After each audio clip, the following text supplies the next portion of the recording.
Per the ASCPA website, every year 2.7 million adoptable dogs and cats are euthanized in shelters due to lack of room, since adoption is easily overlooked when there are younger pups and kittens with less wear and tear sold in stores or through breeders.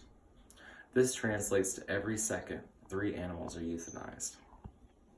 I myself have even adopted a cat with 3 legs recently that the owner was going to put down because she was defective and broken. And to this day, she gets to roam better than my other cat and my 2 dogs, who all have all 4 of their limbs. Today, I hope to persuade you all into adopting and not shopping for your future pet. I plan on first explaining that by adopting an animal from a rescue or a shelter, that you are saving the life of more than just the animal that you are adopting. Also, but not shopping for a pet in a pet shop, that you are helping to halt and hopefully one day shut down the puppy mill industry. Thirdly, I will appeal to your bottom dollar by explaining the cost difference in adopting versus shopping, and how you will save more money in the long run by adopting your next furry companion. By adopting from a shelter or rescue, you are saving the life of the animal you're adopting as well as the lives of others. The first life you will save is the life of the pet that you take home. Rescues and shelters have a limited amount of room, money, and employees. Most here in Clarksville are run solely with the help of volunteers. This means that every time that you adopt a dog or cat out to a new home, they now have a new and open spot to fill with another dog or cat that is homeless and needs help. Another way that you are saving the life of more than just one animal is with your adoption fees, which is a lot less than the cost of purchasing, which we will get more into later. It is important to know what you pay towards adopting your new pet will go back to the rescue or shelter in several different ways. Adoption fees help provide the rescue or shelter with money to help pay for the cost of food, shelter, blankets, toys, and even detrimental medical procedures that other animals might need. Medical procedures could include anything from checking new animals taken into the rescue for disease, as well as for spaying or neutering the rescued animals. On the other hand, every dog or cat you buy from a pet shop opens the spot for a new puppy mill dog to be brought by the store to be put into the spot you just left open. This is what keeps puppy mills in business. A lot of people are set on owning purebred animals, so it is important to know that the ASPCA's website states that roughly 25% of dogs in shelters alone are purebreds.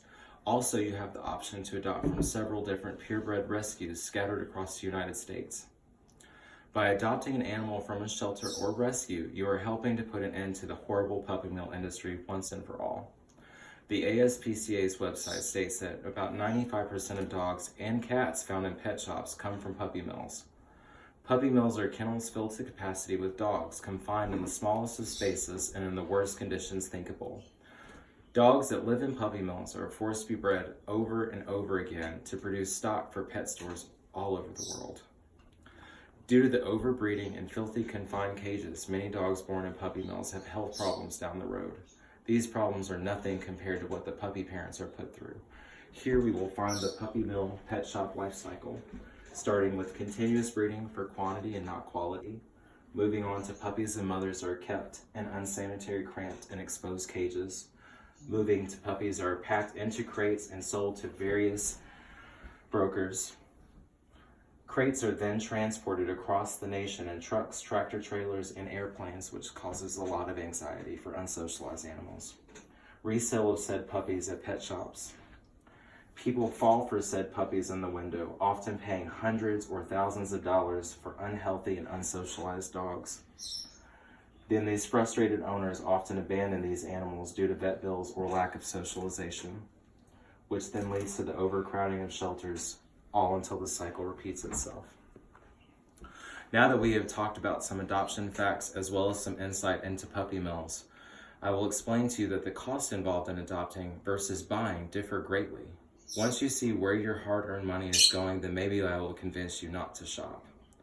The cost difference between adopting a dog and purchasing on a pet shop is absolutely huge. So if adoption doesn't appeal to your human or emotional side, maybe it will appeal to your bank account. Where your money ends up is also important to know where you're adopting or shopping. When you adopt, you pay what is called an adoption fee. These fees differ from rescue to rescue or shelter to shelter. An adoption fee is not even close to half of what you would spend to buy a puppy or a kitten from a pet shop, which can reach well into the high hundreds or even lower thousands depending on breed or type of animal you're looking at. Rescues and shelters use their adoption fees to pay for the cost of running their rescue or shelter. These costs include anything from dog and cat food, fees, to paying rent for the space they use for their rescue. Several rescues are nonprofit groups set up by volunteers and rely on donation and adoption fees to be able to give the animals they bring in off the streets or ones they find in kill shelters the medical care and attention they need. The money you pay for your new pet at a pet shop goes toward the goal of profit for the shop.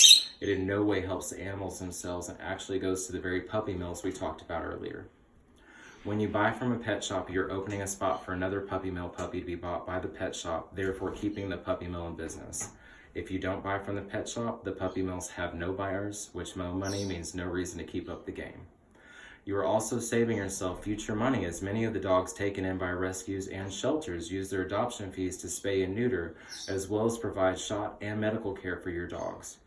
These costs come out of your own pocketbook when you buy from a pet shop. Not to mention, these pet shop dogs can have a plethora of diseases that are bred into them from lack of regular health care for the animal's parents. This is less seen with rescue and shelter dogs because they tend to be less inbred than purebred dogs. Knowing the cost and exactly what you get is important when you buy anything, but here I've shown you that also knowing where your money goes, and if you really want to be a person that supports a puppy mill, is something that you need to morally decide on your own. As we have learned today, it's important to remember that when you adopt from your shelter or local non-kill shelter, you are saving the life of several animals as well as taking a stand against the greedy and cruel puppy mill industry, and learning the importance of how to use and where your money ends up after adding a new member to your family. Compassion is a huge part of being a human being. I truly hope that after hearing the facts about where you choose to find the newest member of your family, that you will think about all the other dogs and cats that can be influenced by your choice. If you are set on a purebred, please try rescuing one from a breed-specific rescue or try to visit your local shelter first to see if they have what you are looking for. And please, remember that what you do affects so many others. Please don't shop, adopt. If you can't adopt, donate. If you can't donate, share. Share with as many others as you can so that one day we can cut out the need for puppy mills once and for all.